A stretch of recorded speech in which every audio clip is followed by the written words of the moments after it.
हमें हमारी हिकमत अमली के तौर पे कुछ ऐसा ही करना चाहिए जिस तरह ईरान ने अपने पड़ोसी अरब मुल्कों पे हमला करके अमेरिकी बेसिस को तबाह कर दिया, ताकि वो अरब ममालिक में मौजूद अमेरिकी बेसिस से अमेरिका ईरान पर हमला नहीं करना चाहिए और अमेरिका किस तरह महफूज रह सकता है। ऐसी हिकमत अमली अगर मुसलमान और दलित एक जगह मिलकर बनाते हैं तो फिर ये जो अमेरिका नवाज या अमेरिका के हुक्म के ताबे जो हुकूमत हिंदुस्तान में चल रही है उस पर हम काबू पा सकते हैं। हो रहा ये कि कभी ट्रिपल तलाक के नाम पर, कभी बीफ के नाम पर, कभी दाढ़ी के नाम पर, कभी टोपी के नाम पर, कभी लिबास के नाम पर मुसलमानों को टारगेट किया जा रहा है। कभी दलित अगर घोड़े पे बैठ के जाता है तो उसके पूरे समाज को बाइकआउट कर दिया जाता है। दलित की बेटी अगर आईएएस बन जाती है तो उसे दबा दिया जाता है। दलित अगर चीफ मिनिस्टर बन के उत्तर प्रदेश में अगर राज करता है तो उसे कुचल दिया जाता है। तो बहरहाल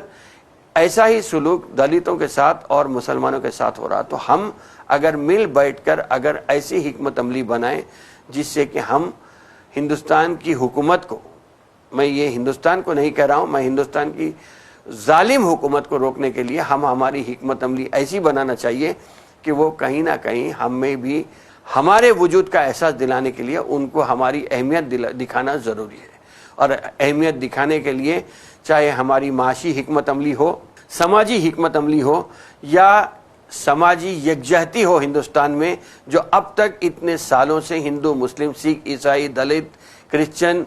सब मिलके, पारसी सब मिलके एक जगह मिलके रहते थे, जो आज तोड़ के डिवाइड एंड रूल की पॉलिसी अपनाई हुई हुकूमत है हिंदुस्तान की, उसको हम मुंह तोड़ जवाब देने के लिए, बल्कि भारत को जोड़ने के लिए हो या हिंदुस्तान को मिलाने के लिए हो, शीर व शक्कर की तरह रहने के लिए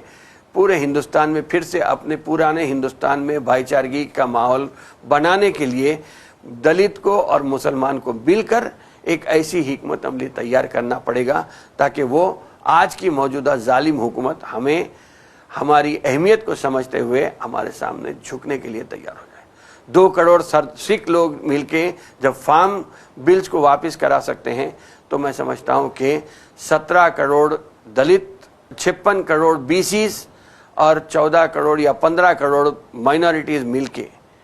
ये हुकूमत को भी दबाने के लिए हम काम में आ सकते हैं, अगर बशर्ते कि हम मिल के काम करें।